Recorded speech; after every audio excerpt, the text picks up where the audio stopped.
Bueno, muy buenas tardes a todos.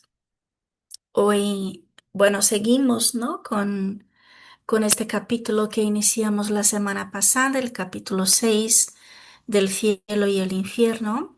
Este capítulo nos trae algunos ejemplos de desencarne, ¿no? De la vida en el plano espiritual de esos criminales arrepentidos. Y el ejemplo que vamos a ver hoy eh, es otro ejemplo, ¿no? Muy, muy interesante que nos puede instruir muchísimo, ¿no? Se trata de un asesino, ¿no? Que fue condenado a la pena de muerte por el tribunal de Aisne, ¿no? En Francia y ejecutado el 31 de diciembre de 1857. Fue evocado, ¿no? Por Allan Kardec el 29 de enero de 1858. O sea, un poquito menos de un mes, ¿no? Después, ¿no? Había cumplido un mes todavía de su desencarne. Esa evocación la podemos encontrar también en la revista Espírita, en una publicación de marzo de 1858. En esa publicación que consta en la revista, consta la evocación más completa, ¿no? Con todas las preguntas. Ahí podemos encontrar 41 preguntas. En esta clase vamos a ver las preguntas que constan en el cielo y el infierno, que son las preguntas principales, y alguna que otra preguntita de la revista, ¿vale? Bueno, vamos a ver pregunta a pregunta, no son muchas, pero vamos a ir comprendiendo y reflexionando acerca de esa comunicación, ¿no? Bueno, entonces empezamos, ¿no? Kardec hace la evocación de justamente de ese espíritu y él contesta, aquí estoy. Y Kardec sigue, ¿no? ¿Qué sensación experimentáis al vernos? Y él contesta, vergüenza, ¿no? Sobre este punto, ¿no? Podemos encontrar también en el libro de los espíritus, la pregunta 159 que Kardec también hizo, ¿no? Eh, Cuestionando cuál era la sensación que experimenta el alma en el momento en que se reconoce en el mundo de los espíritus, ¿no? En que se da cuenta que está desencarnada, ¿no? Y la respuesta de los espíritus, ¿no? Que nos dicen, ¿no? Eso depende. Si has hecho el mal con deseo de hacerlo, en un primer momento te sientes muy avergonzado por eso. Entonces aquí ya podemos ver cómo ese espíritu demuestra, ¿no? Su arrepentimiento, ¿no? Y se siente avergonzado, ¿no? Al estar delante de las personas que se encontraban ahí en la reunión mediúnica y delante también del equipo espiritual, ¿no? No porque los que allí estaban le estarían juzgando, todo lo contrario, pero es ya su propia conciencia que le llama a la responsabilidad de sus actos, ¿no? Y como él se arrepiente, se siente también avergonzado. Seguimos. ¿Habéis conservado la conciencia hasta el último momento? Y él contesta que sí. Y Kardec sigue. Inmediatamente después de la ejecución, ¿tuvisteis la noción de esa nueva existencia? Y él contesta, estaba inmerso en una gran turbación, de la cual aún no me he liberado. Sentí un dolor inmenso y me pareció que mi corazón era el que sufría. Vi rodar no sé qué cerca de la guillotina. Vi la sangre que corría y mi dolor fue aún más pungente. Fijaos, ¿no? Qué interesante. Y sobre este punto, ¿no? Que podemos ahí entrarnos la duda, ¿no? De cuál era exactamente la sensación y qué dolor sentía el espíritu, ¿no? Podemos encontrar sobre este tema también en el libro de los espíritus, la pregunta 162, cuando Kardec dice, ¿no? Después de la decapitación, por ejemplo, que es el caso, ¿no? De este espíritu que fue decapitado. ¿Conserva el hombre durante algunos instantes la conciencia de sí mismo? Y ahí los espíritus contestan, ¿no? Suele conservarla durante algunos minutos hasta que la vida orgánica se haya extinguido por completo. Pero a menudo también el temor a la muerte le hace perder la conciencia antes del instante del suplicio. Y ahí, sobre esa respuesta, ¿no? Kardec nos deja también el siguiente comentario. Se trata aquí de la conciencia del ajusticiado, ¿no? Que tiene de sí mismo en tanto hombre por intermedio de los órganos, ¿no? Y no como espíritu.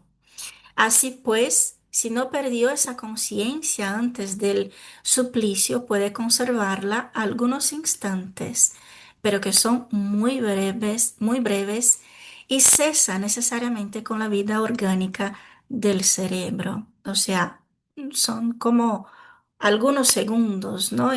Mientras ocurre, ¿no? Este desenlace, ¿no? Esta desencarnación. Entonces, en algunos segundos es como si tuviera todavía esa conciencia de espíritu encarnado hasta que se da cuenta, ¿no? Después de la turbación que se encuentra ya en el plano espiritual. Seguimos un poquito más. Se trataba de un dolor, ¿no? Kardec cuestiona aquí entonces el tipo de dolor que sentía el espíritu, ¿no?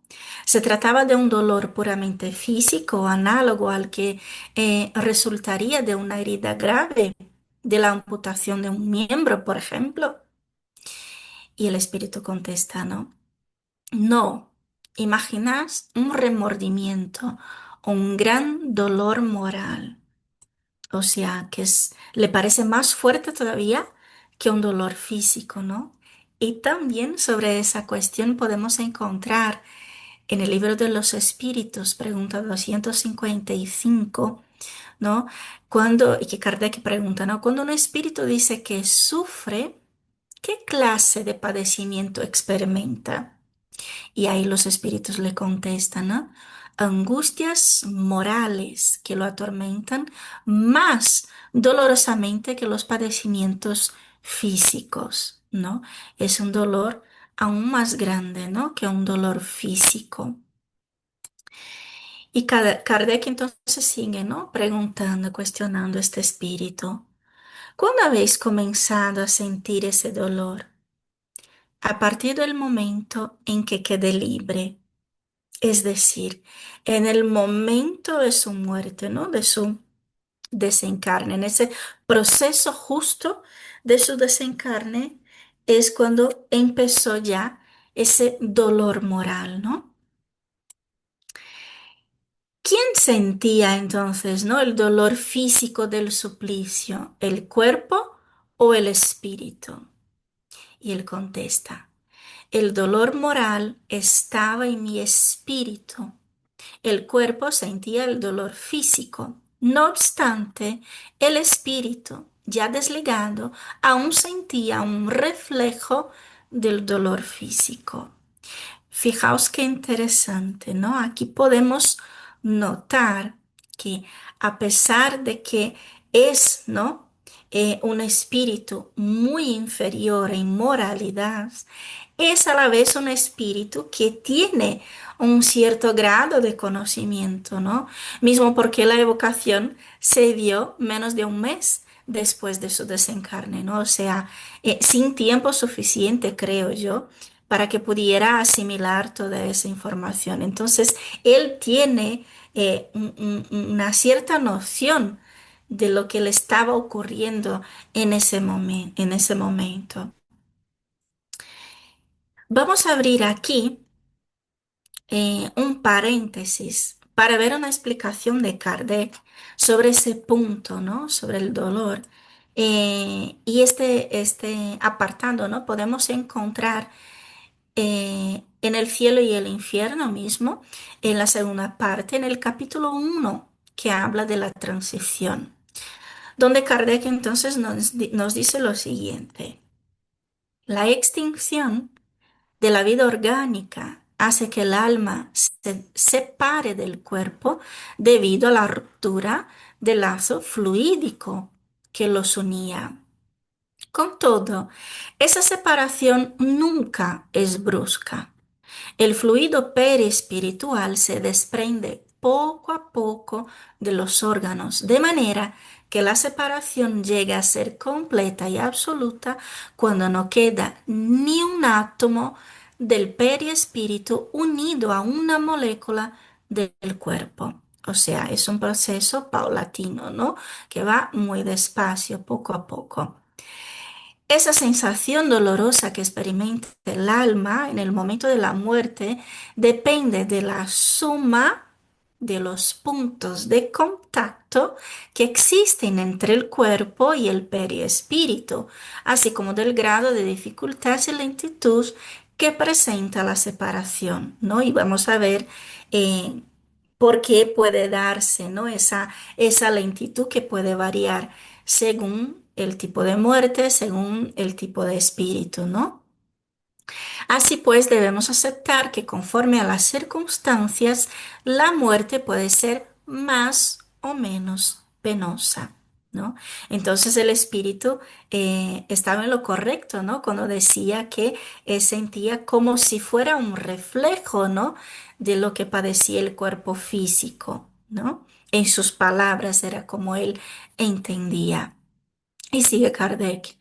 Establecemos en primer lugar y como principio los cuatro casos siguientes que podemos considerar como situaciones extremas entre los cuales existe una infinidad de variantes. Ninguna muerte, ningún desencarne es igual al otro, ¿no? Como Kardec nos explica, hay una infinidad de variantes, pero nos pone aquí algunos puntos, ¿no? Algunas situaciones. Primero, si en el momento de la extinción de la vida orgánica el desprendimiento del perispíritu es completo, el alma no siente absolutamente nada. Segundo, si en ese momento la cohesión entre los dos elementos, cuerpo y perispíritu, está en el auge de su intensidad, se produce una especie de desgarramiento que reacciona dolorosamente sobre el alma, ¿no? Podemos interpretar aquí las muertes eh, abruptas, ¿no? Que no estaban, que la persona no estaba enferma, no estaba ya en este proceso ya de desencarne, ¿no? Como este caso, este espíritu tenía toda la vitalidad, ¿no? eh, le decaptaron. Entonces fue una muerte abrupta. Entonces esa conexión entre perispíritu y cuerpo estaba en su auge de intensidad, ¿no? Como nos dice Kardec. Entonces, claro, el impacto sobre el espíritu, ¿no? Eh, eh, es más doloroso, ¿no? Digamos así. Tercero, si la cohesión es débil, la separación resulta fácil y se produce sin conmoción, ¿no? Eso va a depender también de cuánto estamos apegados, ¿no? A la materia, porque también si trabajamos ese desapego, es como si ya estuviéramos en este proceso de desprendimiento, porque estamos más interesados en las cosas espirituales que materiales, ¿no? Y eso también facilita y ayuda en ese proceso de desencarne. Cuarto, si después del cese completo de la vida orgánica existen todavía numerosos puntos de contacto entre el cuerpo y el perespíritu, el alma puede llegar a sentir los efectos de la decomposición del cuerpo hasta que ese lazo se deshaga completamente.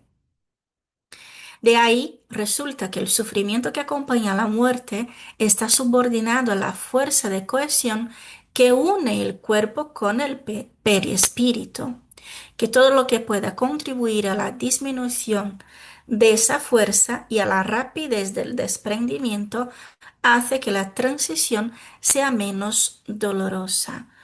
Por último, que si el desprendimiento se produce sin ninguna dificultad, el alma no experimenta ninguna sensación desagradable.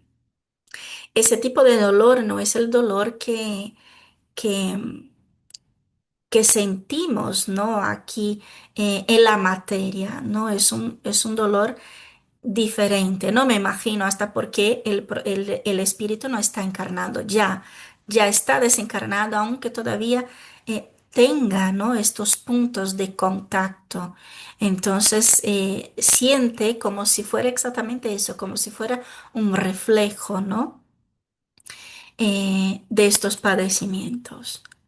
Bueno, seguimos con las preguntas. ¿Visteis el cuerpo mutilado? Vi algo informe a lo que me sentía ligado. No obstante, me reconocía intacto, es decir, era yo mismo. O sea, aquí el espíritu explica que se sentía ligado todavía al cuerpo hasta porque, como vimos, los puntos de contacto, ¿no?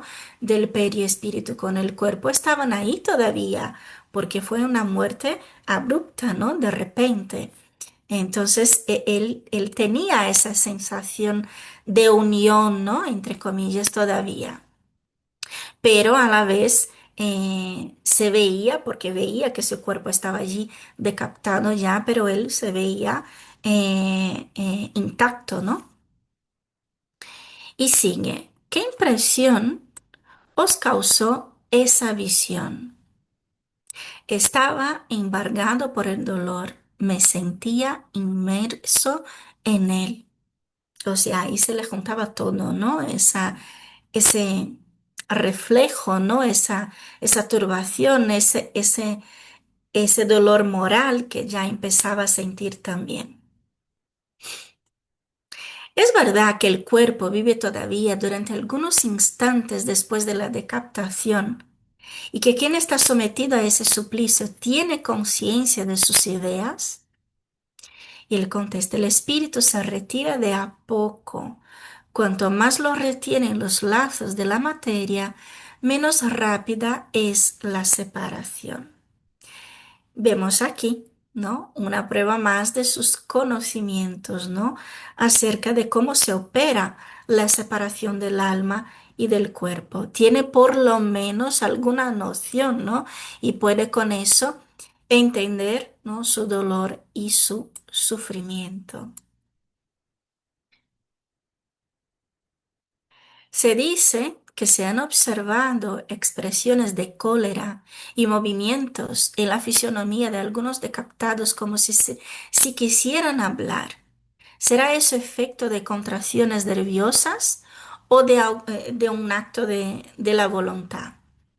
Y el espíritu contesta, ¿no? De la voluntad, pues el espíritu aún no se había retirado del cuerpo. Me imagino que serán esos segundos, ¿no? Mm, Muy, muy breves, ¿no? Esos instantes muy breves donde el espíritu se está desconectando del cuerpo todavía, ¿no? Está ocurriendo esa separación todavía y se queda como que la expresión, por ejemplo, ¿no? En el cuerpo, en la cara, ¿no? Que puede quedarse ahí como congelada, ¿no? Como paralizada justo en ese momento, ¿no? De horror, en ese momento de miedo, ¿no? Que demuestra el sentimiento que tenía este espíritu. Un momentito.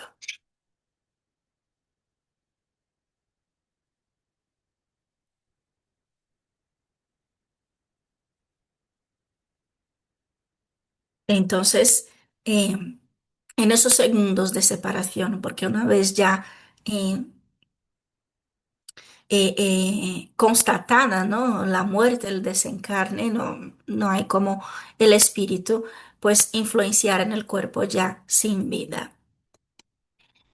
Seguimos. ¿Cuál fue el primer sentimiento que experimentasteis al ingresar en vuestra nueva existencia?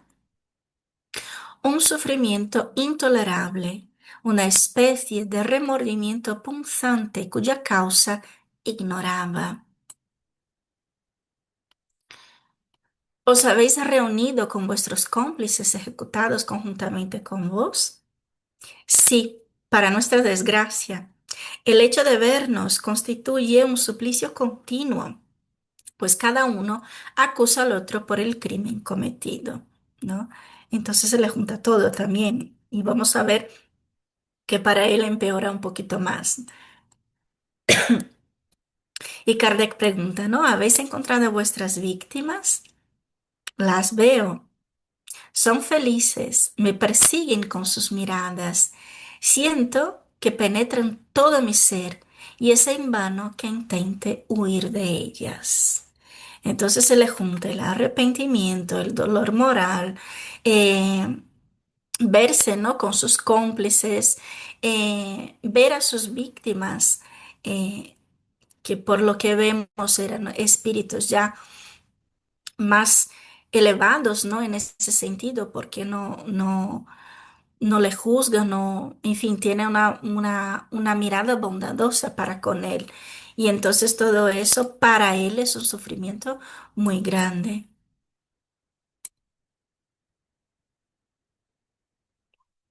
¿Qué sentimiento experimentáis al verlas, ¿no? A las víctimas. Vergüenza y remordimiento. Yo las saqué del mundo con mis propias manos y aún las odio. Creo que aquí es un poco una mezcla también, ¿no? De sentimientos. Por un lado, el odio de que le llevó a cometer el crimen, ¿no? Y por otro lado, la vergüenza de saber que tanto él como sus víctimas siguen vivos, ¿no? Entonces, él pensaba que iba a acabar, ¿no? Que había terminado con la vida de sus víctimas y al depararse en el plano espiritual, en el mundo espiritual, pues ve que sigue vivo y que ellas están allí y están bien, ¿no? Entonces ahí para él es una mezcla de sentimientos de vergüenza, odio, remordimiento. ¿Y cuál es el sentimiento que vos le causáis? Piedad.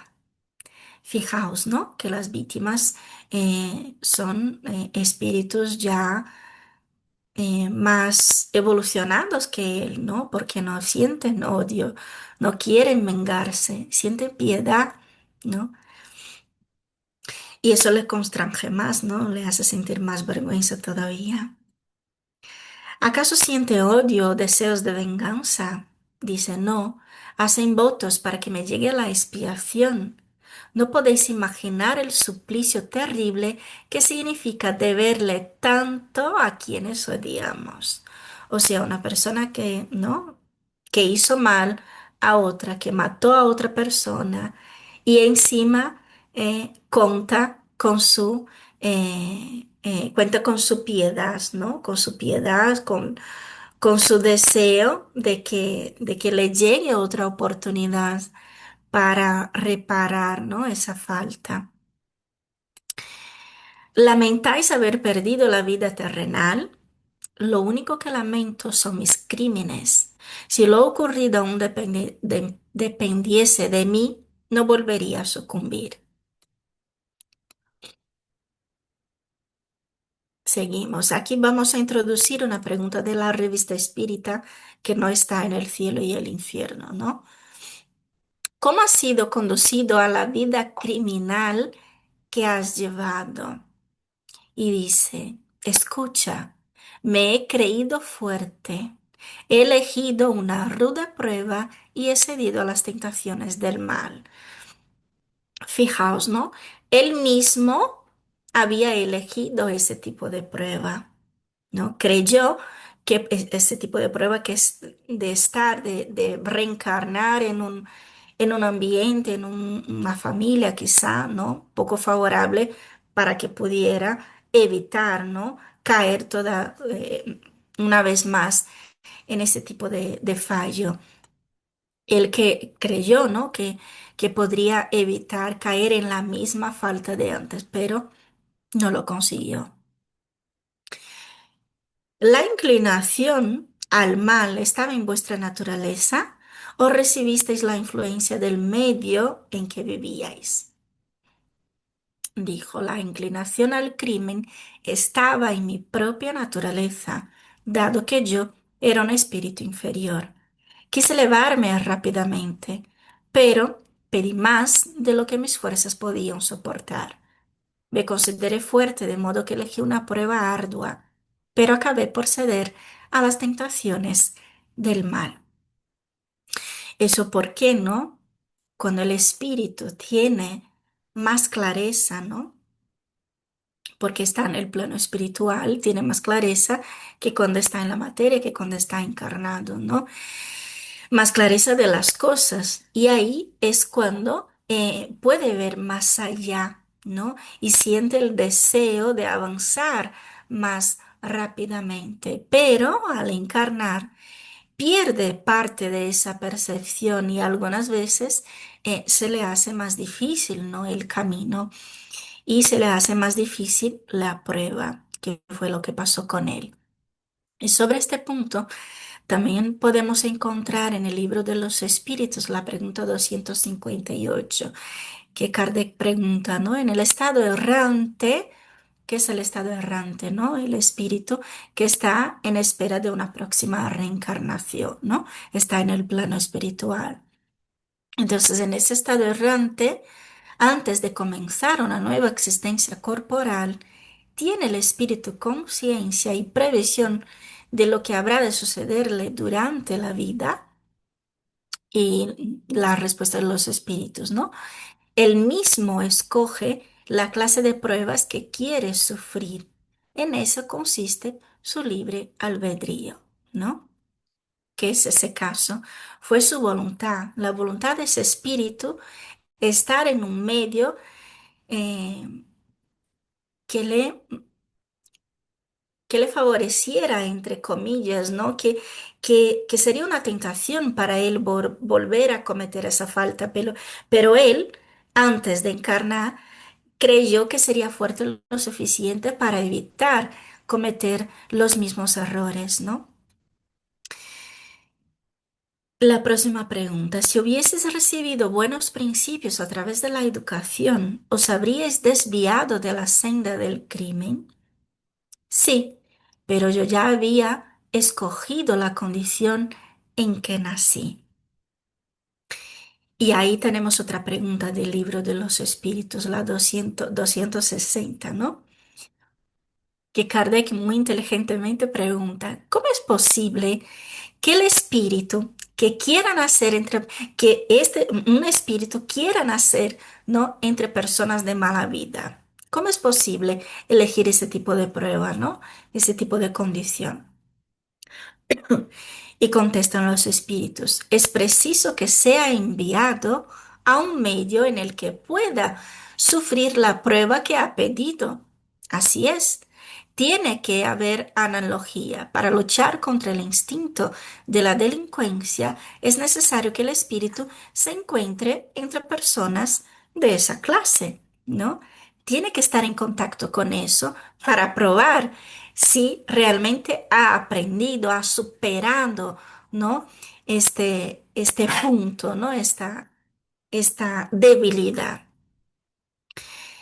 En la pregunta 266 también del libro de los espíritus podemos encontrar, ¿no parece natural que se elijan las pruebas menos penosas? ¿No? ¿No parece lógico, ¿no? Que elijamos pruebas eh, más fáciles?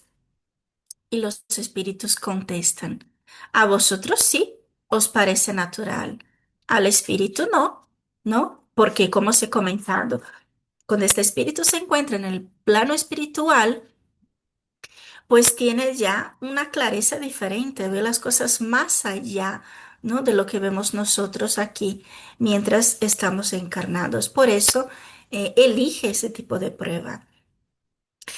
Y es lo que explica, ¿no? Los espíritus. Cuando está desprendido de la materia, cesa la ilusión y piensa, perdón, de otro modo.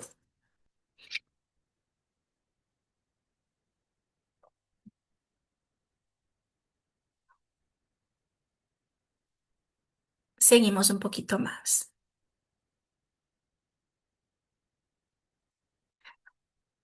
¿Acaso no habríais podido convertiros en un hombre de bien? Y él contesta, un hombre débil es incapaz tanto del bien como del mal.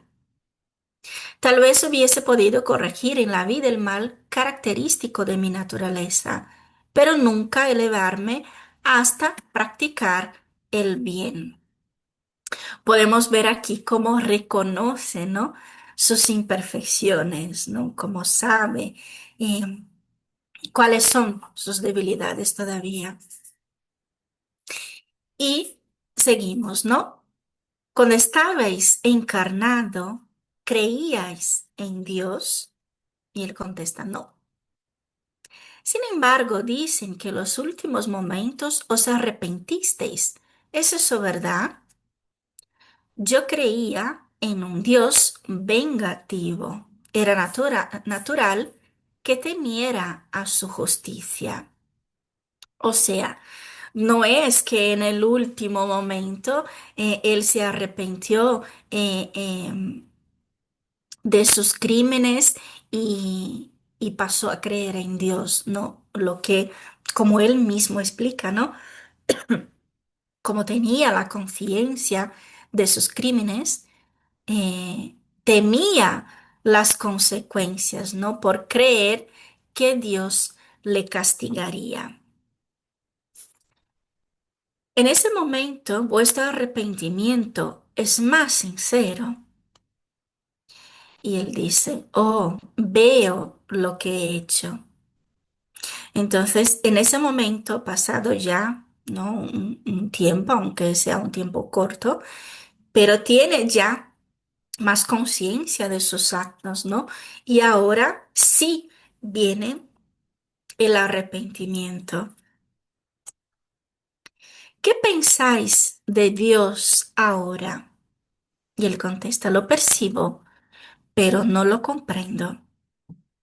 Sobre este punto, también podemos encontrar en el libro de los Espíritus la pregunta 244, ¿no? Cuando Kardec pregunta, ¿los espíritus ven a Dios? Y los espíritus contestan, ¿no? Solo los espíritus superiores lo ven y lo comprenden. Los espíritus inferiores lo sienten y lo adivinan, ¿no? Que es como ese espíritu nos explica, ¿no? Tiene una percepción, ¿no? Pero no comprende lo que siente, no comprende esa percepción. Vamos a seguir un poquito más. ¿Consideráis justo el castigo que os ha aplicado en la tierra? Y él dice, sí. ¿Esperáis obtener el perdón de vuestros crímenes? No lo sé. ¿Cómo esperáis repararlos? Mediante nuevas pruebas, aunque me parece que existe una eternidad entre ellas y yo. Más, un punto más donde podemos ver, ¿no? Ese conocimiento, esa conciencia, ¿no? De ese espíritu que sabe que tendrá que reparar esos errores, ¿no? Esos crímenes y que será a través de una nueva encarnación. Y aquí una nueva pregunta que encontramos en la revista Espírita no está en el cielo y el infierno. ¿Cómo podrás expiar tus faltas pasadas en una nueva existencia si no las recuerdas?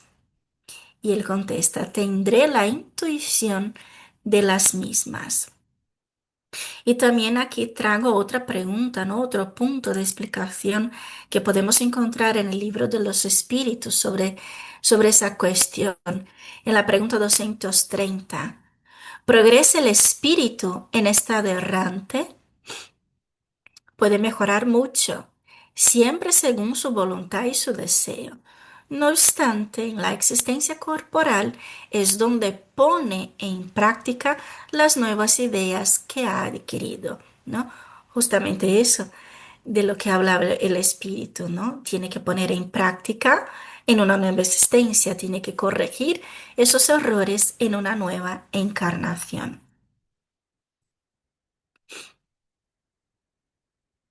Seguimos un poquito más.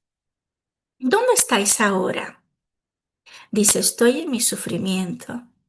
Te preguntamos en qué lugar os encontráis. Y él contesta, cerca del medio. En en el cielo y el infierno no nos habla sobre la medium, pero en la revista espírita sí. Y a la medium que se refiere, ¿no? Que es la que posibilita esa comunicación, es Hermas du Fox, ¿no? La medium espírita, bueno, que tenemos conocimiento, ¿no? De excelentes cualidades, era esa medium que estaba ahí en esa sesión mediúnica. Y aquí pongo otra pregunta que podemos encontrar en la revista espírita. ¿Estás reencarnado o errante? Y él contesta errante. Si estuviera reencarnado, tendría esperanza. Ya te he dicho, es como si la eternidad estuviese entre la expiación y yo. Ya que os encontráis aquí, ¿con qué aspectos veríamos si pudierais aparecer ante nosotros? Me veríais con mi forma corporal y con la cabeza separada del tronco. Entonces, esta es la forma como él se ve todavía, ¿no? Como su muerte fue una decapitación, pues se siente así, decapitado. Y vamos con las últimas preguntas. ¿Podríais aparecer ante nosotros? Y él contesta, no, déjame en paz. ¿Podrías relatarnos cómo huisteis de la prisión de Montdidier? Y él contesta, no sé nada, mi sufrimiento es tan grande que apenas recuerdo el crimen. Déjame. ¿Podríamos contribuir a aliviaros ese sufrimiento? Hace votos para que la expiación llegue cuanto antes. Y aquí finaliza la comunicación, ¿no? Además de todo lo que hemos podido aprender con este espíritu, ¿no? Sobre su desencarne, sobre sus sensaciones y demás. Para mí, otra enseñanza importante, ¿no? Eh, que creo que nos trae también es el hecho de que no podemos juzgar nunca, ¿no? Este hombre que fue un asesino, ¿no? Que por lo que hemos visto tuvo a otros cómplices, ¿no? En sus crímenes, asesinó sin piedad, vivió una vida de violencias, ¿no? Pero era un espíritu que estaba intentando superar una prueba, ¿no? Una debilidad que sabía que tenía que corregir. Antes de su última encarnación, que fue esta, ¿no? Pidió pasar por eso para intentar adelantar más deprisa, ¿no? Porque creía que lo lograría, pero no fue capaz.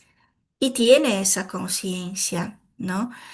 Fue horrible lo que hizo, sí, pero nosotros aquí, ¿no? Con todo el conocimiento que nos aporta la doctrina, ¿cómo podemos juzgarle, ¿no? Es un espíritu imperfecto como nosotros, ¿no?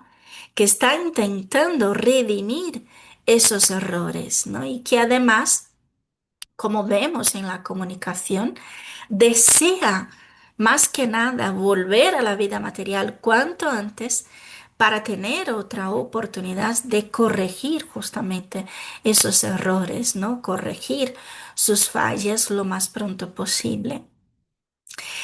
El hecho, ¿no? Para él de tener que esperar el momento adecuado para que eso ocurra, ¿no? Parece para él una eternidad, porque se siente tan afligido que quiere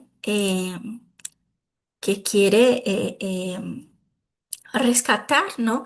Esos errores, quiere intentar redimirse, quiere una nueva oportunidad. Por otra parte, ¿no? ¿Cuánto podemos aprender de esas comunicaciones, verdad? ¿Cuánto podemos vernos también reflejados de alguna forma en esos espíritus? ¿Por qué no? Si somos tan imperfectos todavía, ¿no? Esos ejemplos nos dan una nueva oportunidad en esa misma vida, ¿no? En esa misma reencarnación de repensar nuestros actos, de observar nuestro entorno, de valorar las condiciones que tenemos ahora para aprender y de querer cambiarlas, si es el caso, ¿no? Para no desviarnos del camino del aprendizaje, del crecimiento, del mejoramiento, ¿no? Que es el camino que todos queremos y debemos, ¿no? Seguir. Además, yo creo que a través de esas comunicaciones, a través de esos ejemplos, podemos ver también las situaciones que pueden encontrarse los espíritus después de la muerte, ¿no? Después de su desencarne, a depender de su grado de adelanto moral y espiritual. Y para finalizar, dejo aquí un comentario de Kardec para que podamos reflexionar. Ese comentario podemos encontrar también en El cielo y el infierno, en la segunda parte capítulo 1 que habla de la transición. Es el ítem 13 y nos dice, el estado del espíritu en el momento de la muerte puede resumirse así. El sufrimiento del espíritu es tanto mayor cuanto más lento resulta el desprendimiento del perespíritu. La rapidez del desprendimiento es proporcional al grado de adelanto moral del espíritu. Para el espíritu desmaterializado, cuya conciencia es pura, la muerte equivale a un sueño de algunos instantes, exento de sufrimiento y cuyo despertar es muy sereno. Entonces, que nos quedemos, ¿no? Con esa reflexión, con esa enseñanza importante, ¿no? El estado en que nos encontremos en el momento de nuestro desencarne va a depender solamente de nosotros, ¿no? Si vamos haciendo a lo largo de nuestra vida, ¿no? Ese trance poco a poco, es decir, trabajar ese apego a la materia y trabajar más el estar espiritualizados, ¿no? El contacto con la espiritualidad. Ese trance será mucho más fácil, ¿no? Ese desenlace será mucho más fácil, más rápido y menos doloroso en el momento final. Así que finalizo aquí. Muchísimas gracias por vuestra atención.